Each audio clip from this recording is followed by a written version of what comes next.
Sushant murder case में आरोपी माने जा रहे महेश भट्ट के ऊपर अब सुब्रमण्यम स्वामी ने बड़ा हमला बोला है और लगातार 2 ट्वीट करके ये सवाल उठा दिए हैं कि महेश भट्ट किस तरह के इंसान हैं।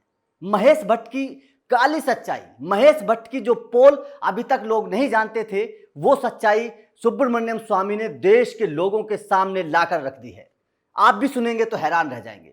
सुब्रमण्यम स्वामी ने ट्वीट किया कि महेश भट्ट ने इस्लाम धर्म अपनाकर अपना नाम महेश भट्ट से अशरफ भट्ट कर लिया था।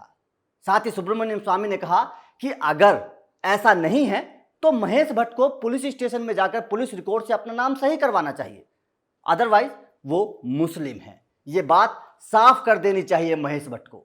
इसके बाद में सुब्रमण्यम स्वामी ने जो ट्वीट किया है वो बड़ा हैरानी वाला है और आपको पता चल जाएगा कि महेश भट्ट के संबंध, उनके परिवार वालों के संबंध किस तरह से आतंकवादियों के साथ भी रहे हैं, देश विरोधी लोगों के साथ भी रहे हैं। सुब्रमण्यम स्वामी ने ट्वीट करके कहा कि महेश भट्ट के बेटे, पहली पत्नी से जो उनके बेटे हैं राहुल भट्ट, उनका संबंध डेविड हेडली से है। डेविड हेडली वही आदमी है जिसका संबंध 26/11 के हमले से था, या कहें तो वो मास्टरमाइंड था 26/11 का हमला जब मुंबई में हुआ था। तो इससे साफ हो जाता है कि महेश भट्ट के परिवार, उनके बेटे का संबंध आतंकवादियों के साथ भी है। तो ये साफ हो जाता है कि महेश भट्ट किस तरह के इंसान हैं। उसके बाद में आपने देखा होगा कई बार महेश भट्ट के फोटो वायरल हुए हैं जाकिर नाइक के साथ भी। जाकिर नाइक वही इंसान जो लगातार स्टेज से भारत में मुसलमानों को भड़काता रहता है, देश विरोधी बातों को लगातार अपना जहर उगलता रहता है, भारत के खिलाफ साजिश रचता रहता है। उस जाकिर नाइक के साथ महेश भट्ट के बेहतरीन संबंध हैं। कई बार दोनों को एक साथ स्टेज पर भी देखा गया है।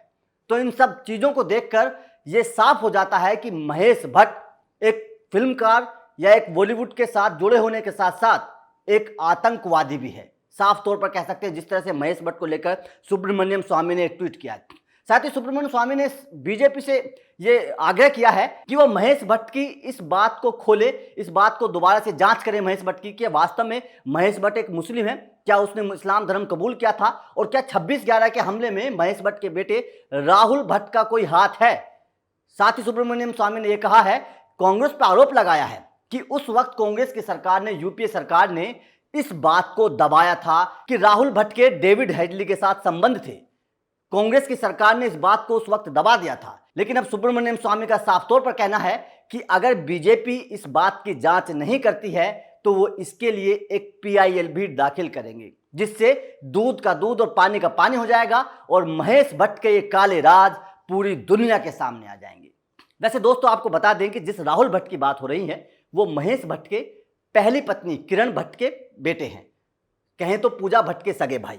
और अगर मुस्लिम धर्म की बात करें तो उसका पीछे का इतिहास ये है कि महेश भट्ट ने जब दूसरी शादी की थी, सोनी राजदान से जब उन्होंने शादी की थी, तो उस वक्त महेश भट्ट अपनी पहली पत्नी को तलाक नहीं देना चाहते थे, जिसकी वजह से महेश भट्ट ने इस्लाम धर्म कबूल करके अपनी दूसरी शादी यानी कि सोनी राजदान से शादी की थी।